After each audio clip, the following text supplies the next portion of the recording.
প্রিয় দর্শক, royal cake পুনর্কথা আলোচনায় স্বাগত জানাচ্ছি। আমি মোহনাক্ষণ। আপনারা জানেন আমরা সমসাময়িক বিষয় নিয়ে সমাজের বিভিন্ন স্তরের মানুষের সাথে কথা বলি। আজ আমরা আদালত পাড়া নিয়ে কথা বলবো।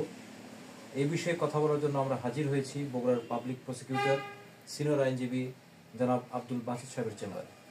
বাসিত ভাই, আপনাকে স্বাগত। মাননীয় প্রধান বিচারপতি সৈয়দ রেফাত আহমেদ দায়িত্ব গ্রহণের পর সারা দেশের বিচারকদের ডেকেছিলেন।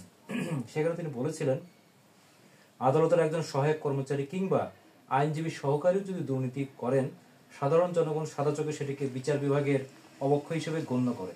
উনি বলেছিলেন, তাই বিচারাঙ্গন থেকে যে কোনো ধরনের দুর্নীতি বিলোপ করতে হবে। আমরাও আমাদের সাদা চোখে বগুড়ার আদালত অঙ্গনে নানা ধরনের তৎপরতা দেখতে পাই।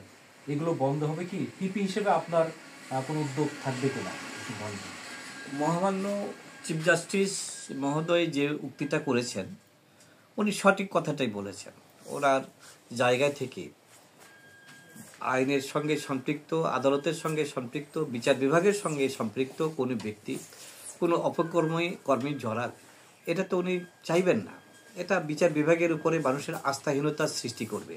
সেইখান থেকে উনি কথাটা বলেছেন এবং ওনার মূলত চেষ্টাটাও এটা আছে। আমরা মনে করি যে উনি যথেষ্ট চেষ্টা করছেন সেই জায়গা থেকে যাতে মানুষ এই ধরনের ভোগান্তির মধ্যে না পড়ে, এই ধরনের অন্যায়ের মধ্যে না পড়ে। যারা বিভিন্ন ধরনের অপকর্মে আদালতের সঙ্গে সম্পৃক্ত আছে, সেই সব ব্যক্তি আদালতে থাকবার জন্য আমি মনে করি উপযুক্ত নয়। তাদেরকে যে কোনোভাবেই আদালত অঙ্গন থেকে, কোর্ট অঙ্গন থেকে, বিচার বিভাগ থেকে বিতাড়িত করা দরকার। এটা আমি জনস্বার্থে, দেশের স্বার্থে, ন্যায় বিচারের স্বার্থে এটা আমি ব্যক্তিগতভাবে মনে করি। বগুড়ায় সমস্যা নেই তা আমি বলবো না। আমি এর আগে বলতে চাই যে কথাটা, সেটা হলো যে আমাদের মূল কথাটা হলো বিচার বিভাগ মানেটা কি। এর সঙ্গে যারা জড়িত আছে, পিয়ন থেকে আরম্ভ করে আইনজীবীরা, বিচারকরা, গোটার স্টাফরা, পেশকার, পিয়ন সকলে মিলেই কিন্তু বিচার বিভাগ। বিচার বিভাগ বলতে শুধুমাত্র বিচারক বোঝায় না। বিচার বিভাগে যারা কর্মরত আছেন, যারা ন্যায় বিচার প্রতিষ্ঠায় যারা সহযোগিতা দেন, সকলেই বিচার বিভাগের অংশ। এটা আমরা যেটা আইন অঙ্গন থেকে বা আইন থেকে পড়ে জানতে পারি বা বুঝতে পারি। কথাটা হলো যে বগুড়াই শুধু নয়, গোটা বাংলাদেশেই যেটা চলছে, এখনও আদালত অঙ্গনে দালালদের উৎপীড়ন।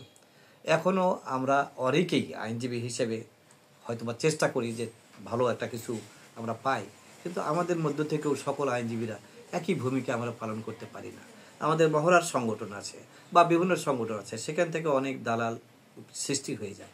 আমাদের বলতে দ্বিধা নেই, বিচার বিভাগেও কিছু কিছু বিচারক মহোদয়কে পাই আমরা। তারাও অনেক সময় দেখা যায় যে তারা অন্য পথে চালিত হয়। ন্যায় বিচার দেওয়ার নামে অনেকেই দেখা যায় যে এর মধ্যে থেকে কোনো মুনাফা বা ফায়দা নেওয়ার জন্য চেষ্টা করে। যদিও তাদের বগুড়ায় আমরা বর্তমান পর্যায়ে আমরা যে বিচার বিভাগটা আছে, আমরা অনেকের বিরুদ্ধেই অভিযোগ পেয়েছিলাম। তাদেরকে আমরা এখান থেকে, বগুড়া থেকে অন্ততপক্ষে বদলির জন্য আমরা চেষ্টা করেছি। আমি পিপি হিসেবে চেষ্টা করেছি। পিপি হওয়ার আগে বগুড়া বারের দুইবারের আমি সাধারণ সম্পাদক হিসেবে দায়িত্ব পালন করেছি। সেই সময় আমার চেষ্টা ছিল যে যারা অপকর্মের সঙ্গে জড়িত থাকবে, যারা কলমটা বিক্রি করে দিবে, এমন অফিসার বগুড়ায় দরকার নাই। যার জন্য আমাদের প্রচেষ্টা প্রত্যেকটাই আমরা বগুড়াতে সফল করতে পেরেছি। আমি বলবো না যে একেবারে নির্মূল হয়ে গেছি, কারণ অনেক জিনিসই আমরা জানতে পারি না, যেটা বাতাসে ঘোরে বা অন্যভাবে ঘোরে বা আমাদের কানে আসতে অনেক সময় লাগে। তারপর আমরা তার জন্য যে ব্যবস্থাটা সেটা নিই। অ্যাজ এ পিপি হিসেবে আমার পিপি শিফট মধ্যে যারা কেউ যদি দুর্নীতির সঙ্গে সম্পৃক্ত হয়, ঘুষ দুর্নীতি বা কোনোভাবে তারা যদি যে আমাদের উপরে অর্পিত যে দায়িত্বটা, সেই দায়িত্বটা পালনে তাদের যদি কোনো প্রকারের অবক্ষয় দেখা দেয়, অবশ্যই তাদের বিরুদ্ধে যথোপযুক্ত ব্যবস্থা সেটা আমরা নিব। এবং বিচারাঙ্গনে যারা বিচারক আছেন বা স্টাফ যারা আছেন, তাদের বিরুদ্ধে যে যে জায়গায় আমরা বললে এই ব্যবস্থাটা হবে, সেই জায়গায় আমরা ইনশাল্লাহ কথাগুলি তুলে ধরবো এবং তাদের জন্য যাতে ব্যবস্থাটা নেওয়া যায় অপকর্মের, সেটা অবশ্যই ঊর্ধ্বতন কর্তৃপক্ষ নেবেন বলে আমি বিশ্বাস করি। কারণ চিফ জাস্টিস মহোদয়ের যে উক্তিটা, যে বক্তব্যটা আছে, সেই বক্তব্যটাকে আমরা একটা শক্তি হিসেবে, একটা ভিত হিসেবে মনের মধ্যে আমরা জোর নিয়ে কথাটা বলতে পারি।